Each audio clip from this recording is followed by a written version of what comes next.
Assalamualaikum warahmatullahi wabarakatuh. Salam pesona Indonesia, Sobat Jelajah Bantul. Bicara tentang pariwisata. Ternyata pariwisata bukan semata soal tempat yang indah dan juga destinasi yang mempesona. Tetapi pariwisata adalah sebuah panggung kehidupan, tempat di mana budaya bertutur, ekonomi bernafas, dan sebuah harapan bersemi di sana. Namun, di balik geliat itu, kita harus sadar bahwa selalu ada bayang-bayang yang mengintai, yakni peredaran narkoba. Yang pelan namun pasti bisa meruntuhkan sendi-sendi kehidupan. Di titik inilah korelasi itu menemukan nadinya bahwa pembangunan sektor pariwisata yang sehat tentu harus melibatkan masyarakat. Di mana menghidupkan ruang-ruang ekonomi produktif adalah salah satu cara yang elegan untuk memutus mata rantai peredaran narkoba. Saat generasi muda sibuk berkarya di tanah kelahirannya, saat peluang terbuka luas di halaman sendiri, maka rayuan jalan gelap tidak lagi menggoda. Podcast kali ini hadir spesial dalam rangka memperingati Hari Anti Narkotika Internasional atau HANI yang jatuh pada tanggal 26 Juni pada tahun 2025 kali ini. Dan spesial untuk Anda bersama saya hadir Kepala Badan Narkotika Nasional Kabupaten Bantul. Saya akan sapa untuk Anda Ibu Arvin Munajah, Sarjana Ekonomi Magister Manajemen. Bu Arvin, sehat? Alhamdulillah sehat. Saya tadi sempat belibet, nggak perlu dites urin ya Bu ya. Tapi boleh kok kalau mau. Nanti kalau positif berarti isinya dawet dan es teh ya. Mbak Arvin, saya nyebutnya Mbak atau Ibu ini ya? Terserah. Oke. Santai aja. Bu Arvin deh, nanti kualat saya ya. Tema kali ini adalah bagaimana kita mari menciptakan pariwisata Bantul yang bersinar. Wih, ini bersinar ya, bersih dari narkoba dengan memutus mata rantai peredaran gelap narkoba melalui pencegahan, rehabilitasi, dan juga pemberantasan menuju Indonesia Emas 2045. Nah, ada satu yang menggelitik saya ini, Bu Arvin, di mana satu data dari Puslitdatin BNN RI 2019, ternyata disebutkan daerah istimewa Yogyakarta menempati peringkat kelima dalam rangka prevalensi penyalahgunaan narkotika se-Indonesia. Kok ngeri-ngeri sedap, 5 besar loh ya. Dan ini cukup mencemaskan ternyata bahwasanya kasus penyalahgunaan narkotika ini masih terus terjadi sampai 2024 ya. Kenapa sih? Kok bisa loh masuk 10 besar? 5 besar ya, 5 besar. Karena memang Yogyakarta ini unik ya. Di mana Jogja ini juga sebagai pusatnya pariwisata di Indonesia. Kemudian setelah Bali tentu ya. Kemudian di Jogja ini juga sebagai kota pendidikan. Juga ada kota budaya yang dimana masyarakat dari mancanegara, dari luar Jogja tentu sangat ingin berlama-lama di Jogja dan kerasan di Jogja. Nah, ini tentu selain membawa dampak baik, juga ternyata ada dampak buruknya. Yang mengintai gitu ya. Dan kalau itu kan Jogja secara luas ya, daerah istimewa Yogyakarta. Kalau Bantul sendiri kondisinya bagaimana itu, Bu? Bantul sendiri kan posisinya sebagian besar wilayahnya itu juga berdekatan atau berhimpitan dengan kota Jogja, kemudian kota Sleman juga, dan juga Gunung Kidul. Ternyata daerah-daerah perbatasan ini cukup rentan, Mbak Rani, ya, cukup rentan terhadap peredaran narkoba. Di samping itu juga sudah mulai tumbuh banyak kampus di Jogja. Nah, adanya banyak kampus ini tentu banyak tempat-tempat yang digunakan untuk kos-kosan, untuk dikontrak, sehingga masyarakat Bantul ini sudah mulai heterogen. Bercampur dengan, bisa dibilang Indonesia kecil ya. Betul. Jogja ini Indonesia kecil memang. Jogja dalam hal ini daerah istimewa Yogyakarta ya. Dan kalau di Bantul sendiri apakah sudah masuk tergolong tinggi atau masih cukup bisa tertolerir gitu? Ya, kalau dibilang tinggi dan sedang atau rendah itu kan relatif ya. Tapi kalau di DIY memang kelasnya kita di nomor 3 ya, setelah kota dan Sleman tentu, karena di Sleman juga lebih banyak kampus di sana.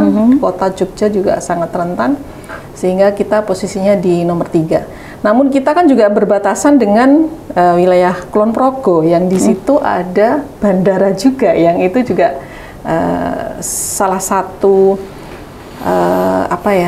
salah satu cara untuk masuk dunia narkoba, masuk ke wilayah itu salah satunya juga lewat udara.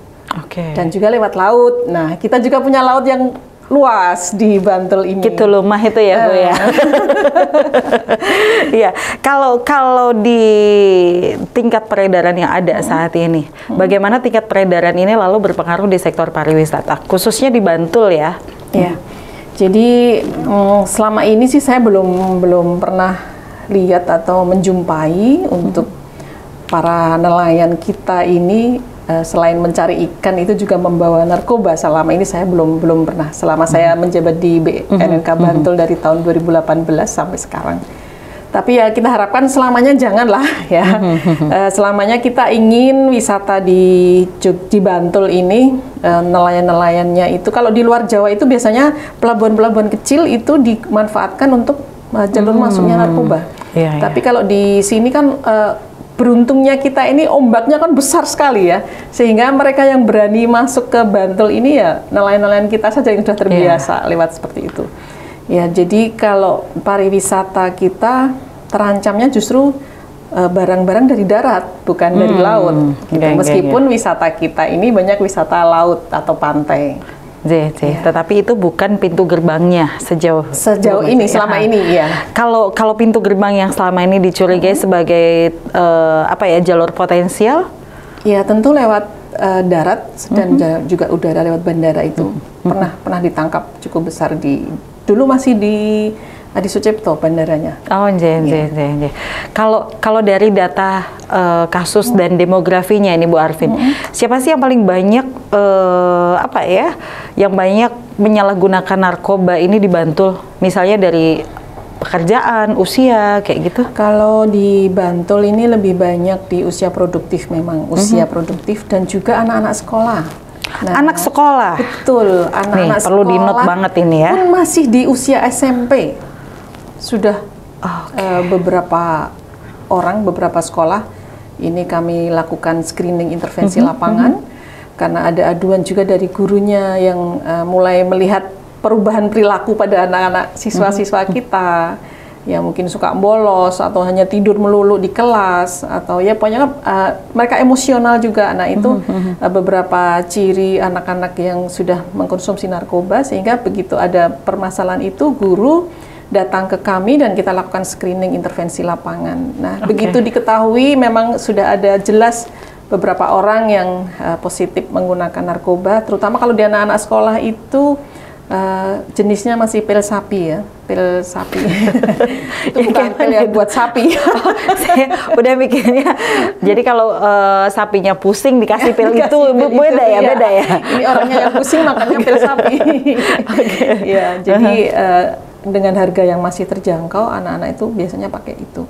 Tapi itu pun sudah cukup merubah banyak perilaku mereka, dan ini cukup berbahaya untuk anak-anak kita dan tentu akan mengganggu fokus dia dalam sekolah, dalam meraih cita-cita. Sebentar Bu, tadi kan Ibu menunjukkan beberapa tanda-tanda gejala. Artinya ini menjadi kewaspadaan kita semuanya, orang tua, guru, pendidik, dan semua unsur masyarakat. Termasuk keluarga. Iya, tadi paham anaknya. Banget ya, perubahan perilakunya selain ngantuan apa Bu? Karena kameramen saya itu ngantuan Bu, salah satunya. Karena lapar. Lapar kayaknya. Soalnya setiap zat itu berbeda-beda. Ada yang bersifat depresan. Kalau depresan dia begitu mengkonsumsi zat-zat itu lebih banyak tidur. Karena dia mungkin lagi banyak masalah, nggak bisa insomnia, nggak bisa tidur juga. Terus dia begitu mengkonsumsi obat itu dia akan lebih panjang tidurnya. Tapi ada juga yang bersifat stimulan. Nah ini kalau yang stimulan ini perubahannya lebih energik malah. Nah bahaya juga ini Mas ya.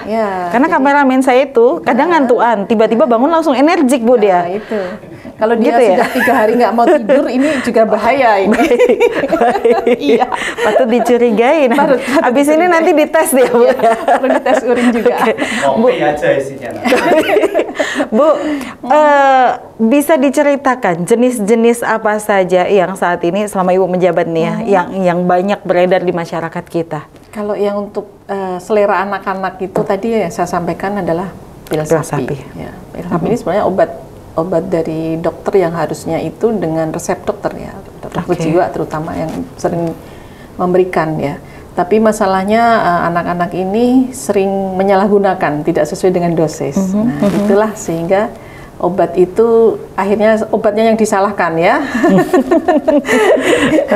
Jadi obatnya yang disalahkan. Padahal sebenarnya perilaku anak-anaknya yang sudah tidak mengkonsumsi obat sesuai dengan dosis ya. Terus kalau beberapa kasus yang kita temukan di Bantul terakhir ini dalam waktu dekat ini sabu, sabu ini harganya sebenarnya cukup mahal Mbak Rani. Mungkin rame-rame sama harga emas begitu. Wow. Pilih mas siapa ya? Aduh. Iya. Jadi pasarannya ya sekitar 1,4, 1,5 begitu per gramnya. Nah, sabu ini juga kalau ini biasanya dikonsumsi oleh orang-orang yang sudah produktif ya, sudah punya pekerjaan, punya pendapatan seperti itu. Karena butuh duit buat bayar. Buat bayar. Ya, kalau yang sapi tadi kan harganya murah ya, jadi bisa terjangkau anak-anak. Kalau yang ini untuk sabu ini agak mahal. Oke. Jadi kalau untuk kalangan anak-anak harus patungan, mendemnya nanti nanggung gitu. Oke, habis mendem bikin utang. Utang gitu kan. Iya. Selain tadi pil, kemudian sabu, seperti ganja gitu. Ganja juga pernah kita tangkap ganja dengan berat 850 gram ya, Wow. hampir 1 kilo. Tidak sedikit ternyata Tidak ya. sedikit. Lalu Bu Arvin, apa sih kontribusi gitu ya, kontribusi yang dapat dilakukan oleh masyarakat khususnya karena kita lebih fokus di sektor pariwisata ya, di sektor pariwisata, pengelola pariwisata atau mungkin pihak-pihak terkait dalam upaya mensterilkan tempat wisata nih dari penyalahgunaan Jadi ini kewajiban narkoba. jenengan juga. Iya, Dan, kita kampanye bareng hari ini gitu kan. Iya, di tempat pariwisata itu ada semacam pengawasan, penjagaan gitu nggak sih? Tentunya ada kan ya? Ada, Ibu. Mungkin diberlakukan jaga warga, kayak kalau yang di kampung-kampung kan ada jaga warga ya. Nah, kalau di sana apa ada jaga wisata begitu? Itu perlu ada apa secara rutin muter, ngecek dan sebagainya. Kita selama ini sudah melakukan pembinaan bagi desa-desa bersinar. Ada 12 desa bersinar yang sudah kita bina dan setiap desa bersinar maksudnya bersih dari narkoba. Setiap desa bersinar yang sudah kita garap itu ketika mereka mempunyai area di wilayahnya itu ada area tempat wisata, tentu kita sudah menitipkan dan selalu berkampanye di daerah-daerah tersebut. Nah, untuk yang belum ada desa bersinar, desanya belum kita garap menjadi desa bersinar, tentu harus ada kerjasama dari seluruh masyarakat dan juga pemerintah. Di sana kan tentu ada, kalau apa di tempat wisata itu ada kelompok apa Darwis. kelompok sadar wisata. Nah, ini juga harus dibekali mereka dengan edukasi tentang bahaya narkoba. Oke. Ya. Kalau titik rawan di Bantul itu di mana saja, Bu? Titik rawan itu selain tadi yang saya sampaikan ada di sekitar wilayah perbatasan. Itu kebetulan tahun 2024 kemarin kita melakukan survei indeks kerawanan narkoba. Itu kita temukan ada 6 titik rawan di Bantul, yaitu di daerah Donotirto Kretek, kemudian Selatan ya, kawasan selatan. Poncosari, itu juga Serandaan. kawasan pantai yang agak barat. Kemudian Terong Delingo di atas ya, ternyata cukup rawan juga. Kemudian Sri Hardono Pundong, Panjangrejo Pundong, dan juga Karangtalon Imogiri. Jadi ada 6 desa atau 6 kelurahan yang indeks kerawanannya cukup tinggi ketika kami lakukan survei di 75 kelurahan. Teman-teman ini muter ke 75 kelurahan. Dan dengan memberikan kuesioner mereka mengisi dan begitu di input itu langsung masuk ke pusat, dihitung ternyata Bantul ada 6 lokasi itu. Ya, tentu untuk kelasnya kita masih dalam taraf yang nomor 2 itu waspada. Kalau yang paling tinggi bahaya. Kita di kelas yang nomor 2. Yang di Bantul alhamdulillah untuk bahaya tidak ada. Adanya di kota ada 2 lokasi. Ya. Nah, kan kita masuk level bahaya nih. Waspada ya. Artinya kewaspadaan itu katanya tindakan itu lebih baik preventif ya. Ya, betul. Nah, apa upaya yang mungkin sudah dilakukan oleh tim Bu Arvin bersama BNN Kabupaten Bantul gitu ya, dalam rangka untuk menangani permasalahan narkoba ini, biar nggak geser ke level bahaya nih? Ya, ya tentu kita sudah menggarap tadi desa-desa bersinar, tapi karena memang keterbatasan anggaran ya, klasik ya alasannya. Jadi dulu itu setiap tahun kita bisa nggarap dua gitu, tapi tahun ini mohon maaf hanya bisa satu, yaitu kita garap tahun ini di Terong. Di mana Terong ini masuk dalam kategori yang tadi saya sebutkan, ada 6 lokasi itu. Satu persatu akan kita garap. Kalau anggarannya nanti kembali lagi agak banyak begitu, kita bisa menggarap 2. Nah, selain menggarap Kelurahan Bersinar, tentu kita juga melakukan edukasi, baik itu ke sekolah, ke masyarakat, ke tempat-tempat wisata. Teman-teman ini juga sering keliling, ya. Kemudian kita juga memberikan edukasi kepada calon pengantin. Ya, kita berikan nama Sinar Menawan, edukasi narkoba melalui nasihat perkawinan. Ya, kemudian kenapa juga calon pengantin, Bu? Karena sekeluarga yang berantakan itu menjadi sebab dan akibat antara dengan narkoba. Korelasinya banget ya? Ya, korelasinya banget. Keluarga yang berantakan bisa menyebabkan anggota atau anak-anaknya lari ke dunia narkoba, dan orang tua atau siapapun dalam sebuah keluarga yang memakai narkoba itu bisa membuat keluarganya berantakan. Jadi bisa saling terkait satu sama lain. Meskipun sekarang nggak cuma narkoba aja. Ya. Ada judol. Betul. Berantakan semua ya. Sama-sama bikin kecanduan. Bikin candu ya. Sama-sama bikin kecanduan. Mbak Arvin. Nah, sekarang kita geser bicara sanksi. Gitu kan. Harapannya nanti jangan sampai masyarakat kena sanksi, jadi jangan main narkoba gitu kan. Tetapi ini perlu ditegaskan di awal. Apa saja sih sanksi hukum gitu ya bagi seseorang yang menyalahgunakan dan mengedarkan narkoba? Pasti beda dong, menggunakan dan menggunakan, menyalahgunakan. Dia sebagai pecandu atau dia sebagai korban. Kadang kan korban juga. Jadi tahu-tahu dicekoki narkoba oleh temennya, oleh sahabatnya, itu korban. Atau dipaksa untuk pakai dengan ancaman, itu juga korban. Nah, korban sama pecandu itu sama penyalahguna itu masih diberikan kesempatan untuk rehabilitasi. Tentu hal ini juga tidak selamanya begitu. Kalau sudah sekali rehab, 2 kali rehab, ternyata masih saja nanti yang ketiga itu ketangkep, pasti akan proses hukum. Nah, untuk yang pengedar, kurir, dia menyimpan, dititipin, atau mengantar yang kadang tidak sengaja, misalnya ojek online, ojek online disuruh antar barang ke tempat si A, tidak tahu isinya apa-apa, tapi ketika dia ketangkap pasti dia juga akan ikut ya, kena sanksi hukum juga, karena dia akan dianggap sebagai kurir. Nah, ini semua tentu dengan akan mendapatkan sanksi hukum yang berbeda-beda sesuai dengan kategorinya. Dia dianggap sebagai kurir atau bahkan produsen. Kalau produsen itu atau penjual dengan pengedar dengan nilai yang cukup besar, itu hukumnya bisa sampai hukuman mati. Boleh di-spill minimal hukuman? Hukuman kalau untuk yang narkotika golongan 1 itu... Golongan 1 itu apa saja? Golongan 1 itu yang ganja, heroin, putau, sabu, ekstasi, itu yang sama sekali tidak boleh digunakan. Apapun alasannya tidak boleh digunakan oleh masyarakat. Tapi untuk narkotika golongan 2 dan golongan 3 itu bisa digunakan dengan alasan medis, dan yang memberikan juga dokter yang memang harus dari dokter ya, dan harus sesuai dengan aturan yang berlaku. Tadi yang kategori 1 tadi? Untuk yang kategori 2 dan 3 itu tadi saya sampaikan boleh digunakan untuk medis ketika seseorang itu benar-benar membutuhkan. Misalnya kayak orang operasi, Operasi itu kan juga sakit yang luar biasa, daging diiris ya.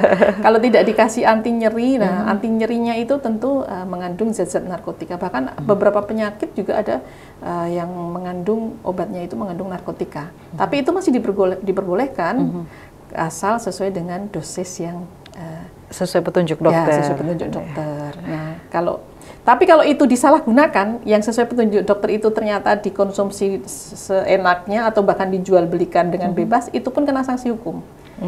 Kalau yang golongan 1 itu dia untuk dirinya sendiri itu maksimal 4 tahun. Kalau yang golongan 2 itu untuk dirinya sendiri pun dia kena sanksi hukum 2 tahun. Golongan 3 kena sanksinya 1 tahun. Itu untuk dirinya sendiri, belum dijual. Belum dijual. Nanti kalau dijual udah beda lagi. Beda lagi. Sudah lebih banyak lagi. Terus Bu Arvin, kadang kan seseorang bisa masuk kategori yang cukup direhabilitasi. Nah, itu syarat-syaratnya bagaimana? Atau indikator-indikatornya bagaimana? Tentu dia misalnya ketangkep ya. Ketangkep sedang pakai. Pas lagi nge-fly, tiba-tiba digerobyok sama pihak berwajib, ya. Dia tes urin juga positif. Kemudian BB, barang buktinya, itu di bawah SE Mahkamah Agung.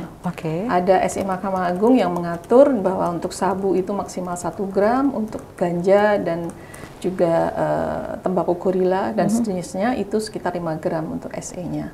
Dan juga ada pil ekstasi, ada macam-macam zat di situ di SE itu yang membatasi seseorang untuk bisa masuk ke rehabilitasi. Ketika itu sesuai aturan dan sudah dia memang hanya benar-benar pemakai, dia terbukti positif, dia juga kecanduan layak untuk direhab, bisa dimasukkan dari hasil tangkapan, misalnya yang nangkap Polres ya, dari Polri nangkep, nanti dibawa ke kami di asesmen terpadu, baik itu tim medis maupun tim hukum. Kemudian kita lakukan case conference dan nanti akan kita putuskan untuk rehabilitasi. Tapi ketika ada sedikit saja indikasi dia membelikan temennya atau mungkin dia ternyata dites juga negatif, nah itu barang mau dipakai apa dia? Bisa juga dia jual meskipun dia ngomongnya nggak dijual. Nah ini yang kita sanksikan. Nah kalau hal-hal seperti itu ya belum tentu langsung kita rehab, akan dilakukan proses hukum. Nah, bagaimana sih proses rehabilitasi yang ideal ini Bu Arvin bagi korban penyalahgunaan narkoba ya, dan apa aja sih tantangan terbesar dalam proses pemulihan mereka itu? Ya, kalau rehabilitasi yang ideal tentu yang pertama itu harus mengikuti program rehabilitasi medis. Setelah itu rehabilitasi sosial. Ya, programnya tuh banyak banget, Mbak. Kalau di BNN ini yang rawat jalan saja, ini yang masih taraf coba-coba, masih taraf ringan itu harus minimal 8 kali pertemuan untuk konseling begitu. Ini yang rawat jalan. Tapi memang ada resiko ketika mereka sudah kembali ke komunitasnya. Nah, ini resiko untuk relapse-nya sangat tinggi. Karena apa? Begitu ngumpul sama kawannya, dibujuk-bujuk, bau-baunya balik lagi nih. Itu susahnya. Meskipun dia sudah ikut program rehabilitasi, rawat inap, baik itu medis maupun sosial dalam jangka lama, ketika dia belum benar-benar kuat gitu ya, kembali ke dunia luar, itu tentu akan sangat mudah dibujuk rayu. Tapi rehabilitasi itu mungkin sulit, tetap harus bisa dilaksanakan tentu dengan pendampingan dari orang tua juga dan keluarga. Jadi tidak hanya dia sendiri yang harus menjalani, pihak keluarga pun harus memahami nanti bagaimana memperlakukan si anak ini agar benar-benar bisa sembuh. Nah nih kembali lagi ke masyarakat. Kalau mengandalkan pemerintah, lagi-lagi anggarannya terbatas. Betul. Gitu kan. Nah artinya di sini butuh banget peran serta masyarakat secara konkret untuk bareng-bareng, yuk kita cegah. Nah, langkah apa sih yang mungkin menurut Bu Arvin dari tim BNN gitu ya? Apa saja mungkin antisipasi dari masyarakat yang bisa dilakukan, seperti kecurigaan apa yang bisa dimunculkan ketika muncul tanda-tanda sesuatu di sekelompok masyarakat, misalnya kayak gitu? Tentu yang pencegahan yang utama itu memang dari keluarga, Mbak. Jadi keluarga ini sebagai penentu seseorang ini akan melangkah kemana gitu ya. Karena seorang anak itu pendidikan pertamanya kan di keluarga. Ketika orang tuanya memberikan contoh atau apa ya, jadi role model tapi justru yang jelek misalnya, ya itu anaknya juga biasanya akan mengikuti. Terus pola asuh di rumah itu juga sangat penting ya, pola asuh di rumah. Kemudian kondisi situasi di rumah, kalau setiap hari hanya bertengkar terus, anak juga nggak akan kerasan di rumah. Kalau anak nggak kerasan di rumah, dia akan lari ke dunia luar.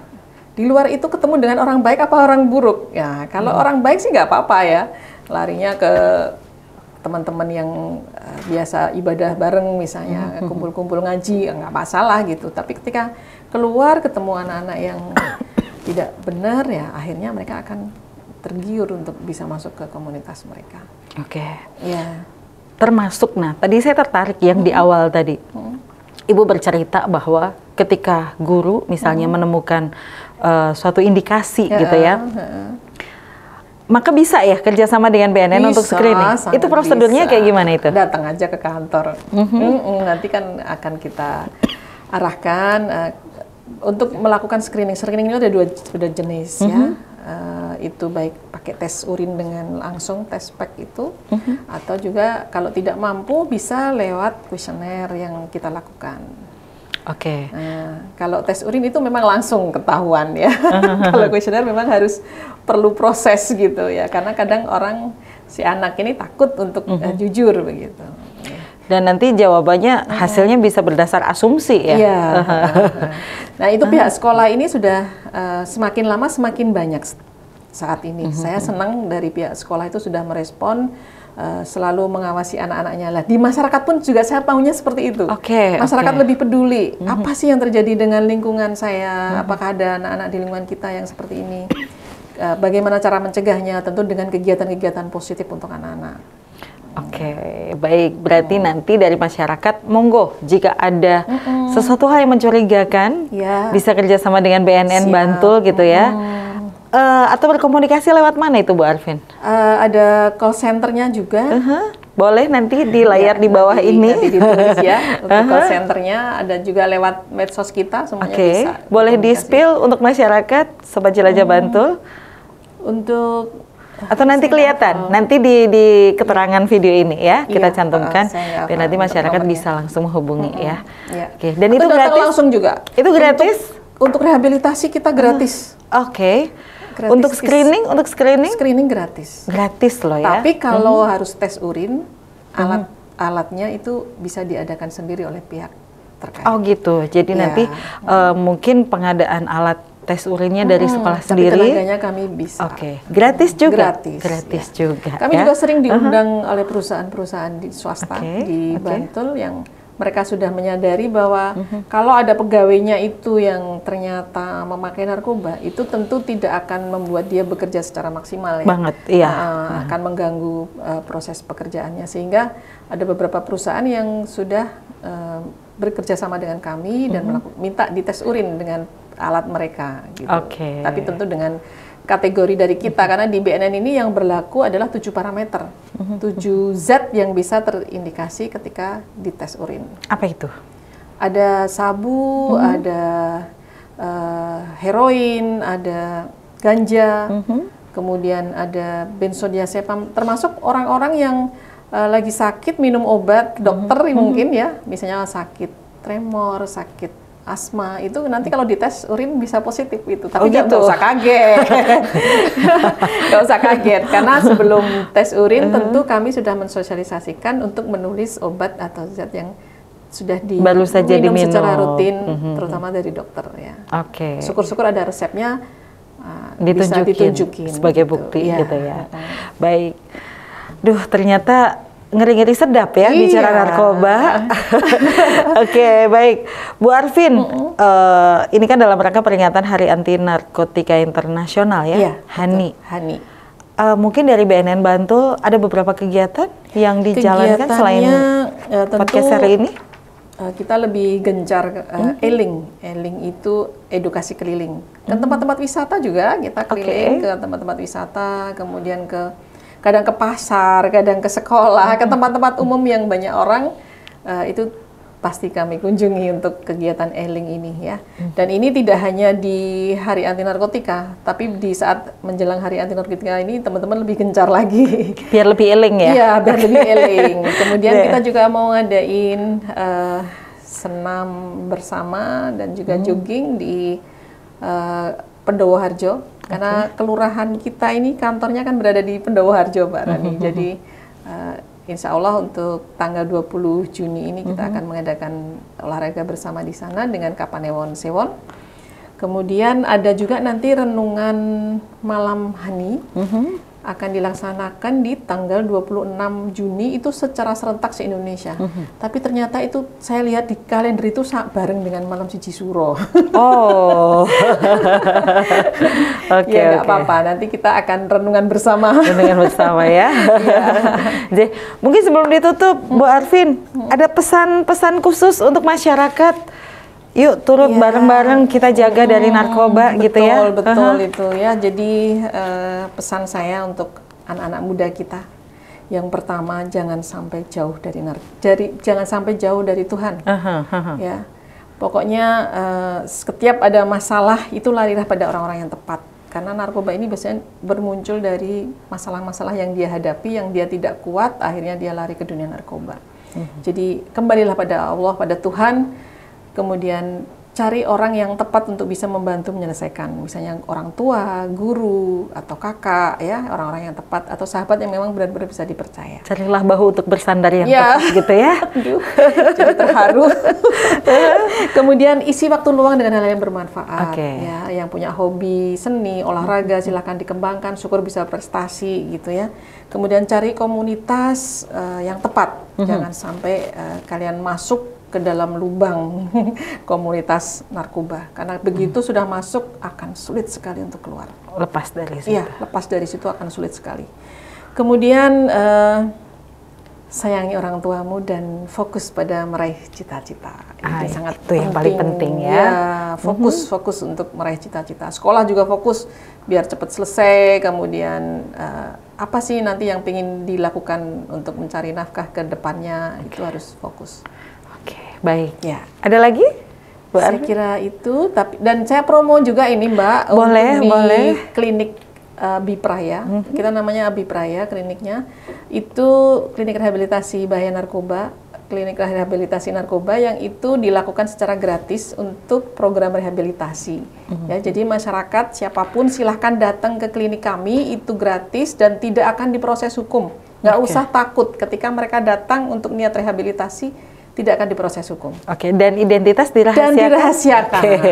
Ya, daripada nanti kecanduan malah kena hukum gitu ya. Kalau sudah ketangkep sudah beda lagi. Mending ke timnya Bu Arvin di BNN. Minta rehabilitasi justru lebih aman. Lebih aman. Gitu, Kemudian yang kedua, kami juga melayani surat keterangan hasil pemeriksaan narkoba. Yang itu bisa digunakan ketika seseorang anak mau daftar pekerjaan atau kuliah. Memang ini berbayar karena ini masuk dalam penerimaan negara bukan pajak. 290.000, tapi daftar bisa online dan lebih cepat pelayanannya. Tapi harus tetap datang karena harus dites urin. Dan duitnya masuk negara aman. Duitnya langsung masuk ke kas negara. Tidak masuk timnya Bu Arvin. Tidak. Sama sekali tidak. Dengan 7 parameter. 7 parameter tadi yang disebutkan tadi ya. Bu Arvin, terima kasih sekali atas rawuhnya ke podcast kami. Semoga ini memberikan satu inspirasi untuk masyarakat. Sukses terus untuk timnya ya. Matur nuwun. Kerjasamanya luar biasa ya. Baik, Sobat Jelajah Bantul, demikian bincang kami bersama Ibu Arvin Munajah, Kepala Badan Narkotika Nasional Kabupaten Bantul. Biarlah kita menjadi cahaya kecil di tengah gelapnya godaan yang dengan tekad dan kesadaran mampu menerangi jalan bagi sesama. Karena hidup yang mulia adalah hidup yang memilih waras, sadar, dan bebas dari jerat fana bernama narkoba. Saya Rani Albani, salam pesona Indonesia. Assalamualaikum warahmatullahi wabarakatuh.